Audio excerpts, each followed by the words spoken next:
Good evening.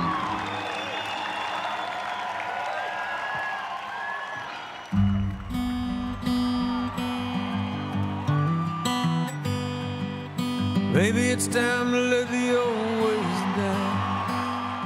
One of the reasons I wanted to make this movie is I wanted the audience to feel the way I actually felt the first time I was able to go backstage, on a stage, to the side, and then actually onto a stage in front of 80,000 people, because we actually shot it live. So for you to be able to experience it that way, for me as a filmmaker, is the whole point. Being able to mix in Dolby Atmos just elevates the story. And the movie takes you in real time when she gets out of the car all the way through the bowels of the theater, and you're hearing the playing, but it's far away, until she actually is thrust right into the middle of the stage.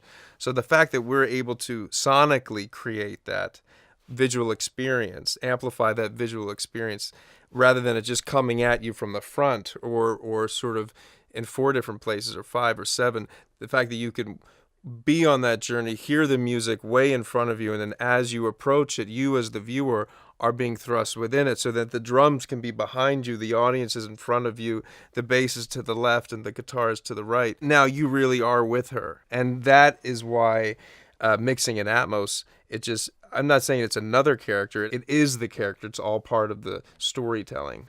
And the other thing is, fame is a part of the movie. And the one thing I didn't want to ever do was have people chasing them, paparazzi, or like press conferences, or like a montage of stuff. I really thought about fame sonically. And then I wanted like a cacophony of noise, like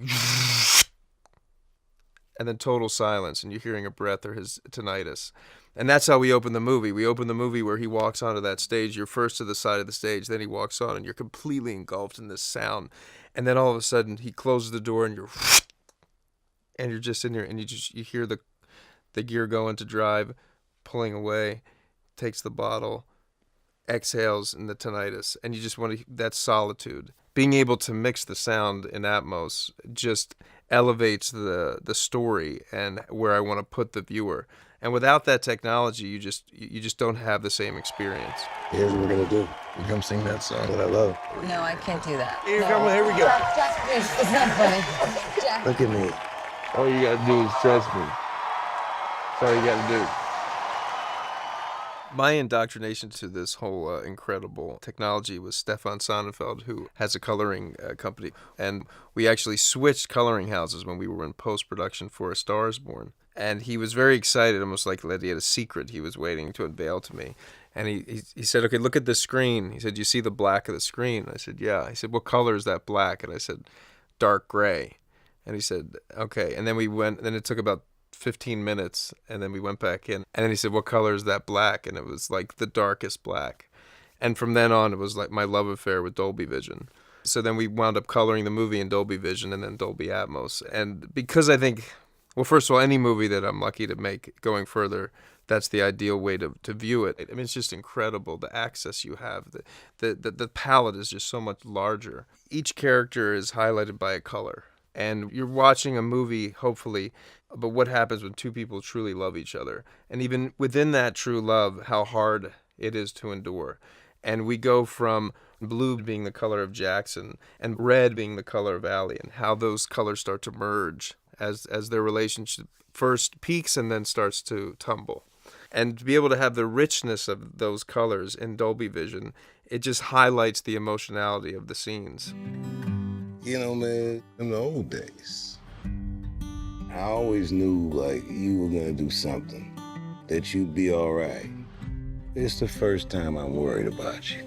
When you have something inside of you, you hear it and you feel it in a certain way. So to be able to have the tools with which to actually fully realize it the way you envisioned it inside, that's heaven for an artist. I'm like a broken record with Warner Brothers because we're going on a domestic tour, and I've just said I only want it to be Dolby theaters, Dolby Atmos, Dolby Vision, and I've almost apologized to audiences when they haven't watched it like that, because this is the ideal way to show the movie for me. I really, if everybody could just see it like this, and believe me, I've tried to show it to as many people as I could, and I will say that the proof is the viewings that we have had in those theaters that have both of those formats. You could just feel because I walk in after the movie's over, and you could feel the experience was different. And people talk about it. The things that they talk about are the sound. Whereas when they haven't experienced it that way, the sound is not the first, second, or third thing they speak of. There's just no substitute for the experience that technology provides for this story.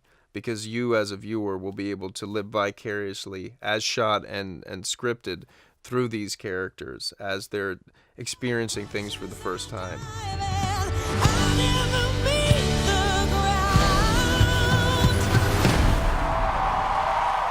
We're far from the